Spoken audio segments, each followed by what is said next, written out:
Welcome back to the Daily Dope Show. I'm your host, Brando, Weed Commando. And once again, guys, hate to report to you about these things, but according to this thing I'm seeing here, the only conclusion I can come to is that your government doesn't work for you. Your government works for the corporations.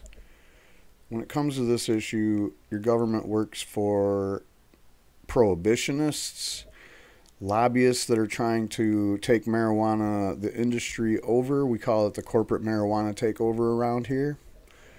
There's people like John Boehner and others who used to be anti-marijuana, but now they're positioning themselves to make the big green rush that we always hear about.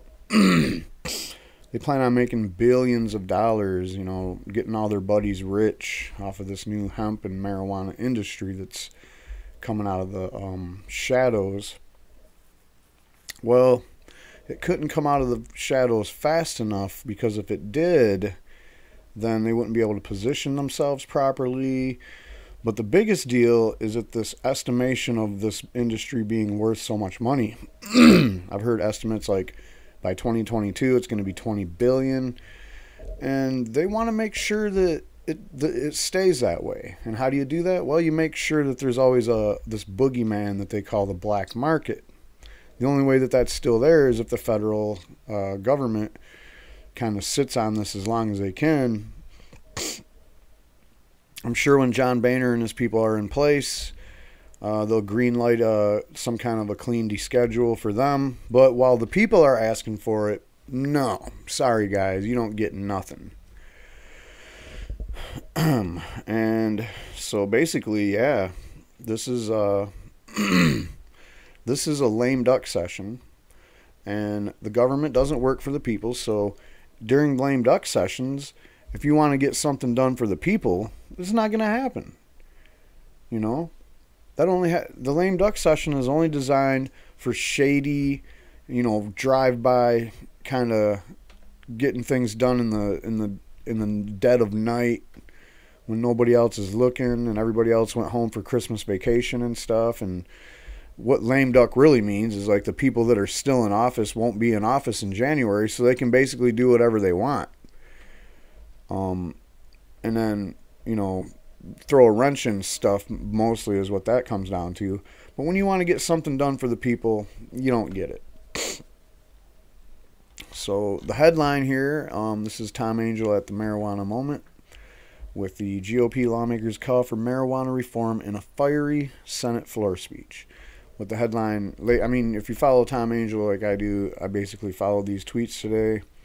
I actually made a video earlier. It was really ranty and loud, and I was wearing a yellow vest. But you know what? I wanted to take a more measured approach and calm down and not yell about it. And my microphone is still messed up. If anybody watched my last video, you'll know that my microphone or my amp or something is broke. So I'm waiting for I'm getting a mixer, waiting for that to come in the mail. Maybe we can get all this fixed and figure it out. But right now we might still sound like crap. But what we're gonna do is we're gonna go ahead and listen to this exchange on the floor between Cory Gardner and the opposition voice, which was done by Chuck Grassley. And yeah, this is just a straight up perfect example of how the will of the people does not get done in a lame duck session. It doesn't get done in any session for this issue. But you know, with 7 out of 10 people that say legalize marijuana, you'd think that we could get something done here. People an opportunity for a second chance. Was the leader pointed out unanimous consent to set aside the pending amendment and call up amendment number 4123. Is there objection? Reserving the right to object, I'd like to explain my registering my right to make a point before I object. This amendment is inconsistent with current federal law and would allow states the right to break existing law. If there is an attempt to legalize across the country, we should have that debate and let the Congress decide the issue instead of... All right, so two things right off the bat. He's saying that the states' rights law that Cory Gardner is proposing is somehow, it violates the federal government's law. No, it don't. He's saying that this law is to legalize marijuana. It's not. This law is to just simply say that states are allowed to do, you know, they're allowed to experiment with new laws, quite frankly. And if you look at the 10th Amendment of the Constitution, then that would tell you that this is all within a constitutional purview.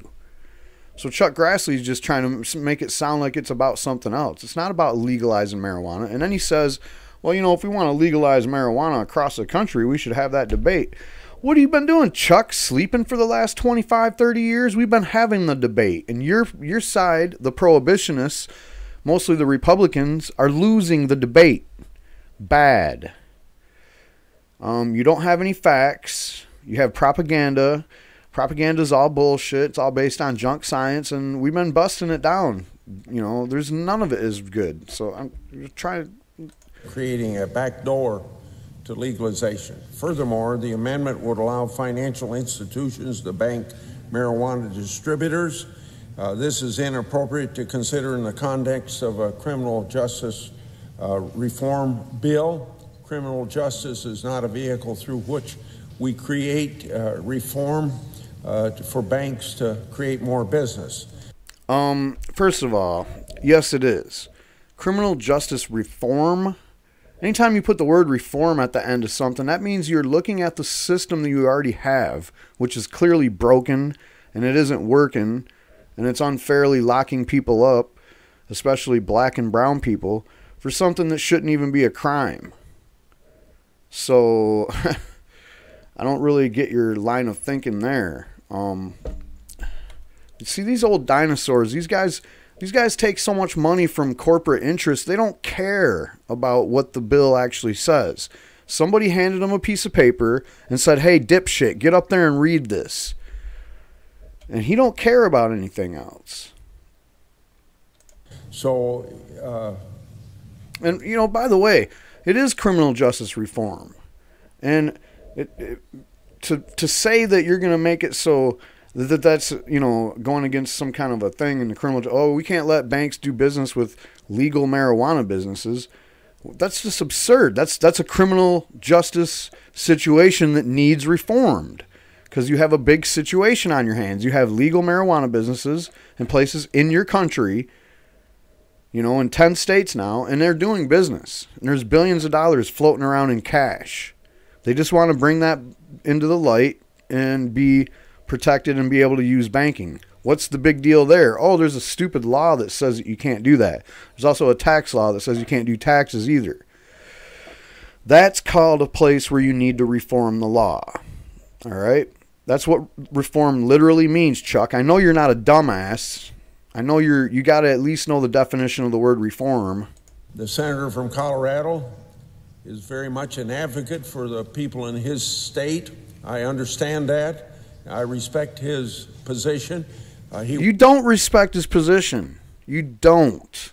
Not based on what you just said. Works hard on this, and he may be ahead of the time when there will be a real debate on this, and maybe there will be, at that point, an opportunity to consider his approach as something lesser than the legalization of marijuana generally.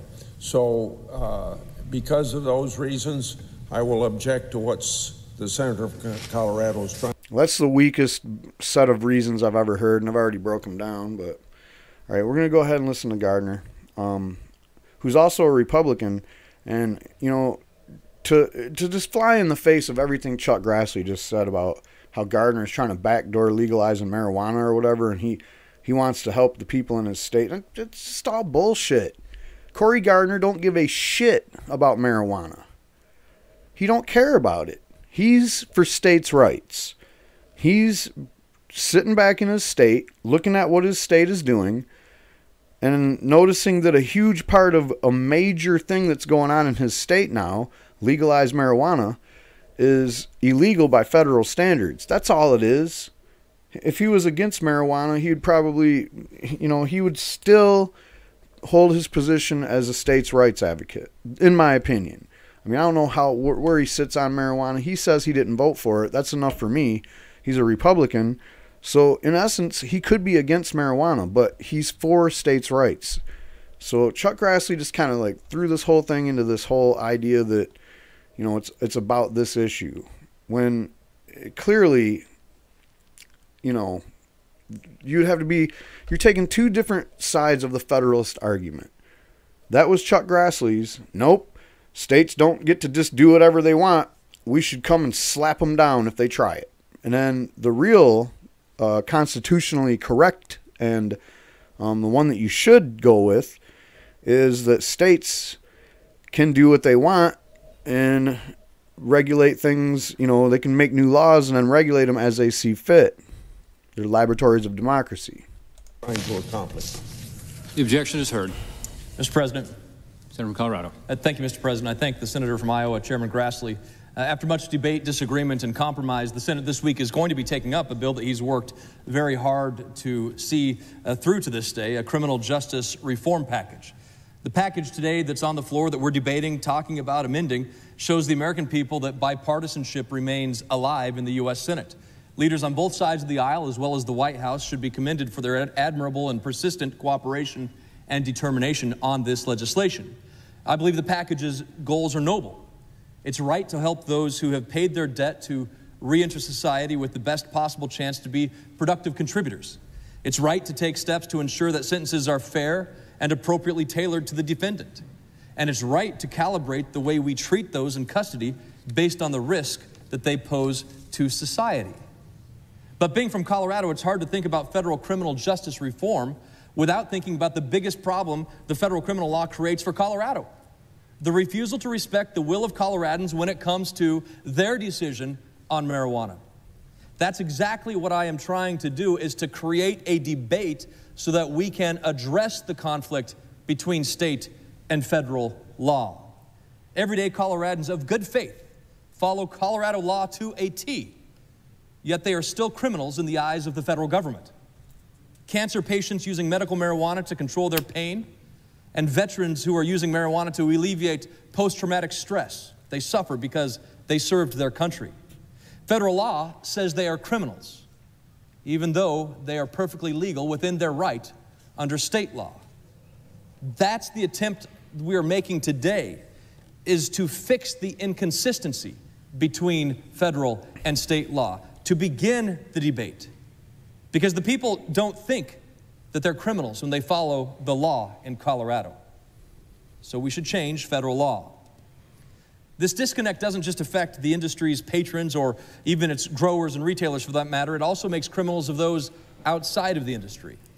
And as we were talking about criminal sentencing reform, we should be thinking about a plumber, electricians, bankers, landlords, real estate service providers, employment and advertisement agencies, insurance companies, HR services, and all of the everyday businesses that interact with the marijuana industry like they do any other part of our economy are affected by federal law too. That's because when they take money from a marijuana business, federal law considers them money launderers, putting them at risk for both criminal liability and civil asset forfeiture. That means the mother who moved to Colorado to treat their child who has epileptic conditions, severe epilepsy, thousands of seizures a month, to move to Colorado to treat them with the CBD oil that you can derive from the work that we are doing on marijuana that reduces those seizures from 1,000 a month to a few, 6, 7, 8, or a dozen a month, are illegal under the eyes of the federal government, putting them at risk for criminal liability and civil asset forfeiture. The disconnect forces Colorado's $1.5 billion market back into the pseudo shadows, where business is in hard to track cash. $1.5 billion in cash, inviting dangerous robberies, hindering law enforcement, efforts to ensure that legal marijuana sales benefit legitimate businesses rather than illicit cartels. This is an effort to bring that $1.5 billion in Colorado alone out of those shadows. It also means that researchers can't test marijuana for medical efficacy to help better understand impairment, because those researchers fear the loss of federal funding. All right, now this is a big point to me that the federal government has been getting wrong for a long time, this research issue.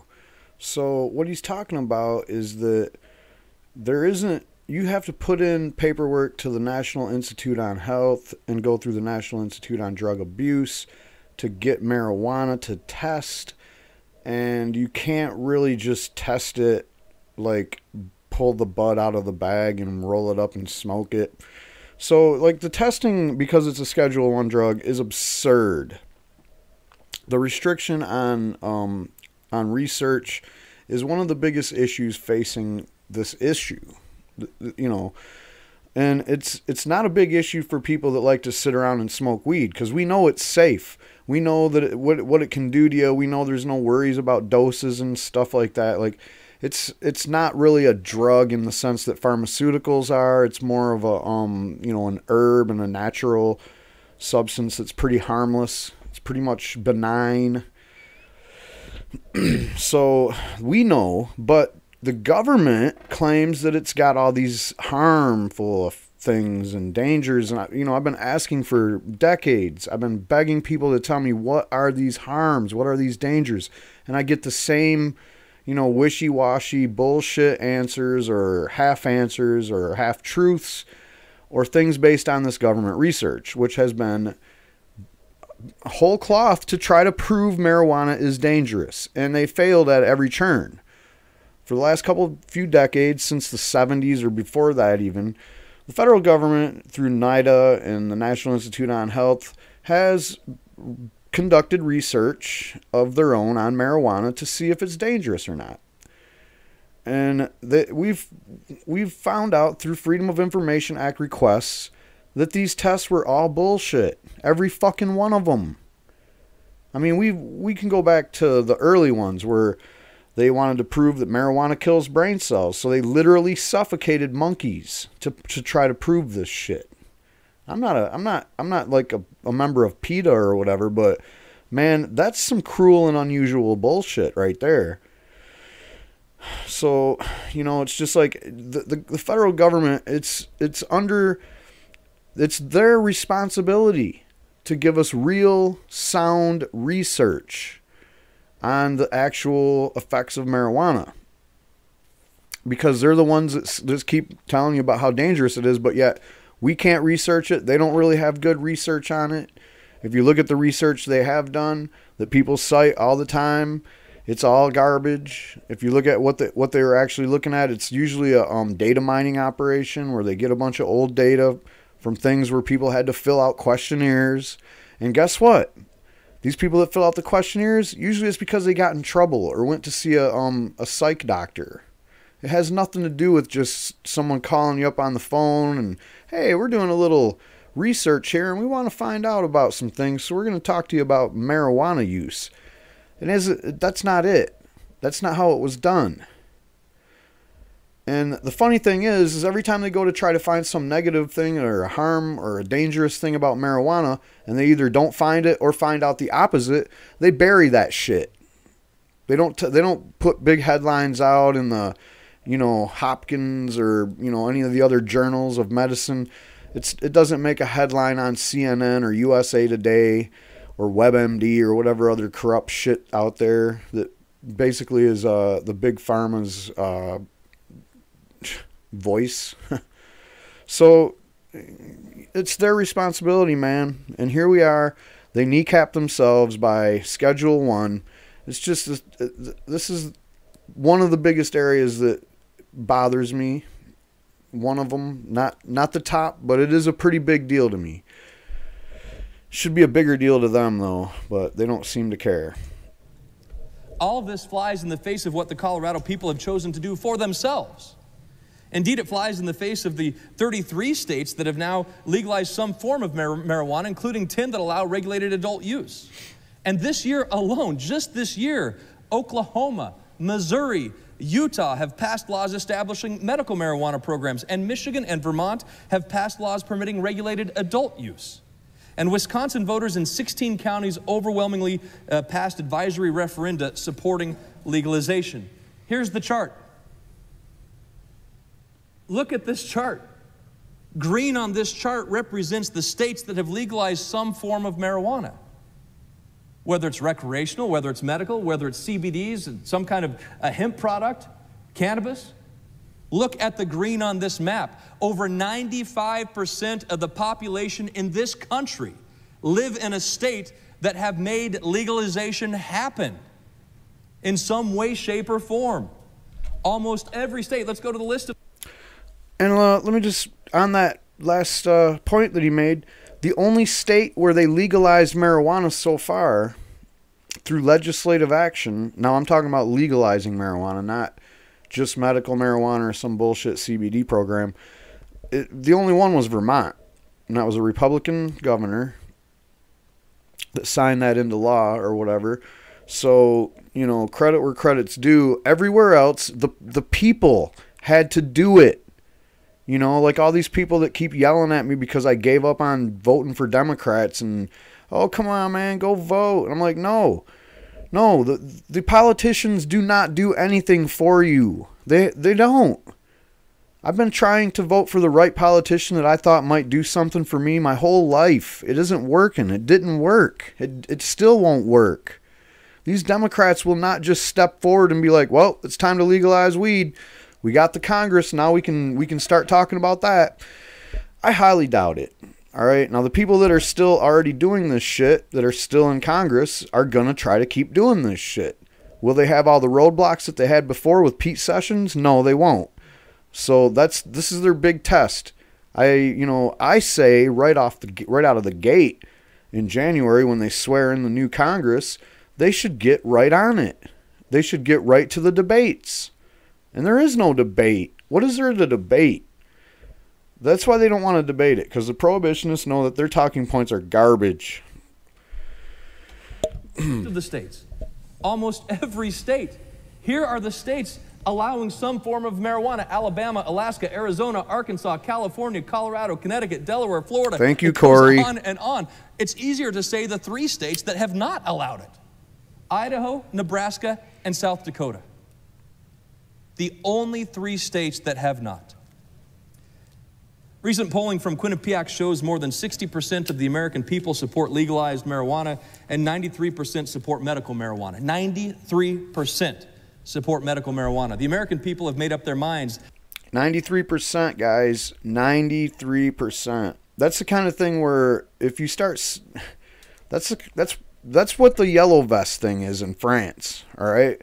When the government stops working for the people, the government stops representing the people, the government stops being a republic, the government stops respecting democracy, then people start getting to the point where they have nowhere else to go.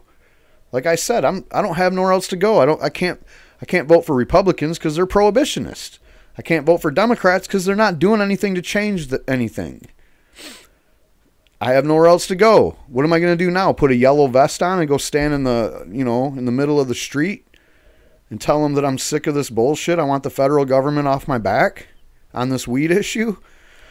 Who knows? All I know is that it's right there in black and white. We have most of the country that says legalize just legalize marijuana, and then we have almost the whole country, 95%. Who the fuck 5% is against medical marijuana? Is that how many people are actually working at Big Pharma? 5% of the population? That's a lot of people.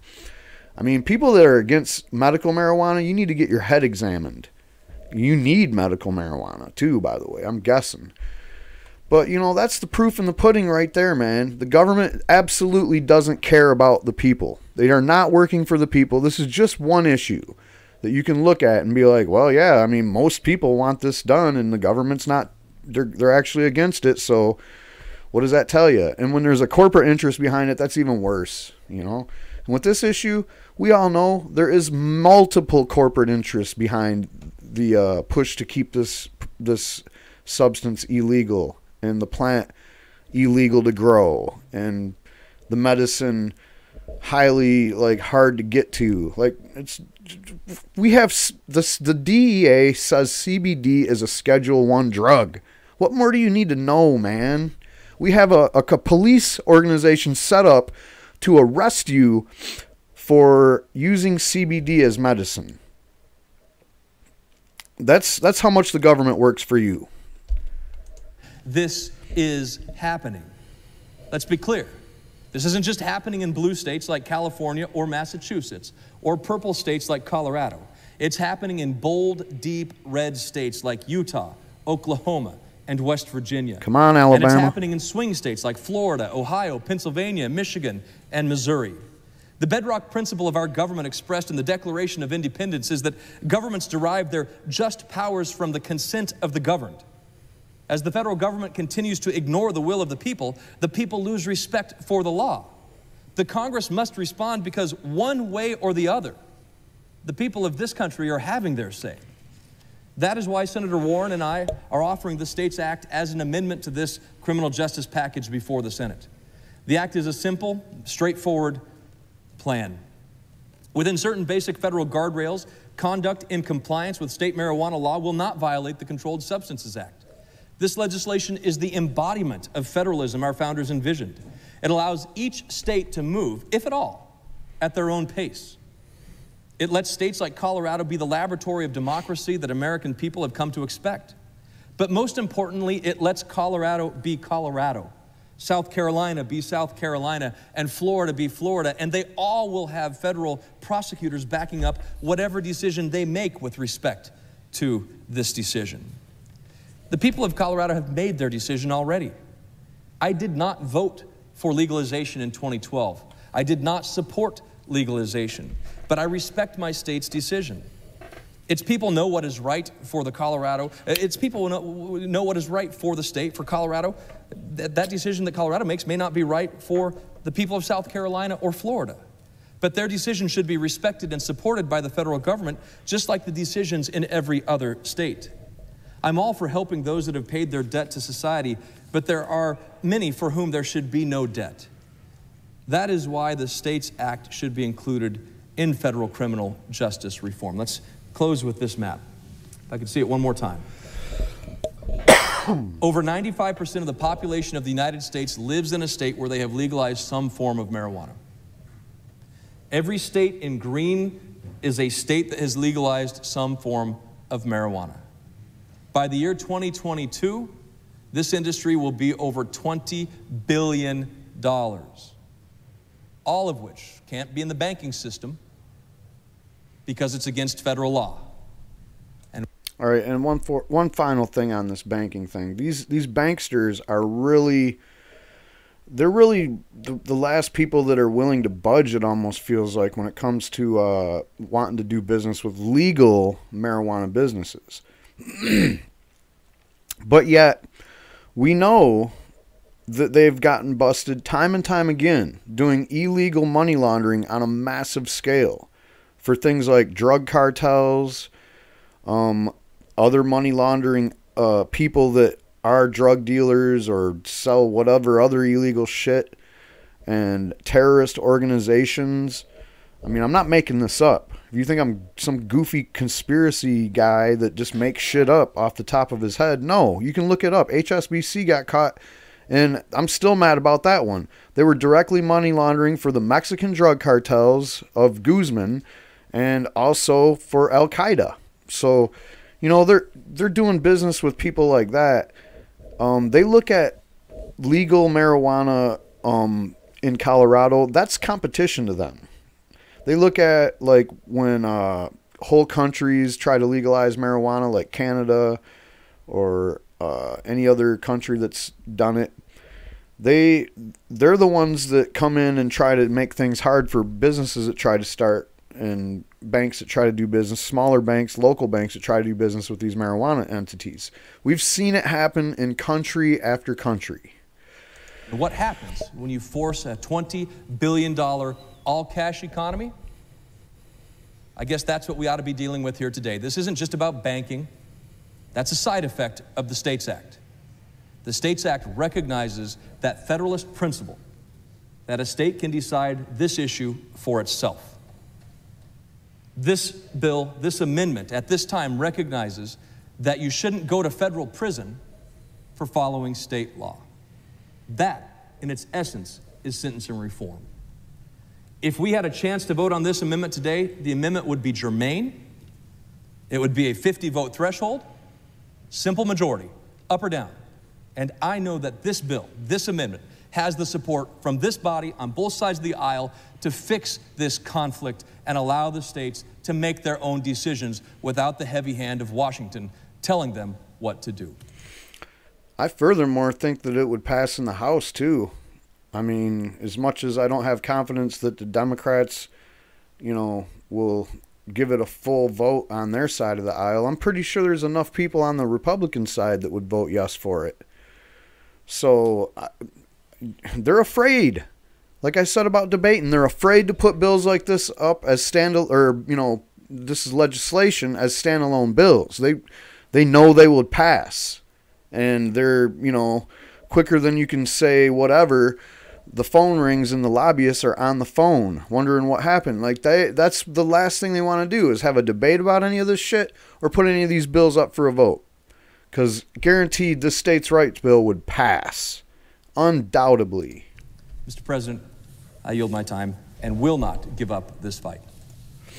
And I commend Cory Gardner. I did a report about this states act when it was put out. Cory Gardner was the standout person that the senator that basically said to Donald Trump he's not going to approve his appointees until Trump signs a piece of legislation. If Trump agrees that he would sign this legislation to give states the right to do these, laboratories of democracy, as he said. Now the problem with that is Trump, of course, went along and, oh yeah, I looked at what you and Elizabeth Warren, one of Trump's arch nemesis, just on a side note. For some reason, though, he set his differences aside when he was dealing with this issue with Cory Gardner and said, yeah, I like what you guys are talking about here. I think this is where we want to go with this. And to me, that was a huge deal. That's the first time a sitting president ever said anything in the way of like allowing some kind of marijuana legalization to occur. Obama didn't do that. He didn't say he was going to sign something that would legalize marijuana anywhere.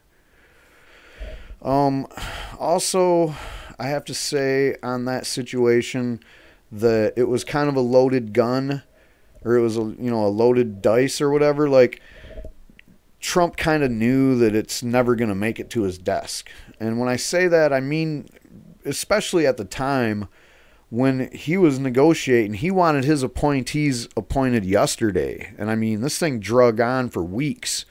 And by the time they finally came back to the table, they were both pretty exhausted from the long, drawn-out battle. And they both capitulated really easily. And, they were all friends. And to me, it felt like, well, Trump knew that this was going to be DOA. And sure enough, a little bit later, we found out it was pretty much DOA. It never would go through Pete Sessions.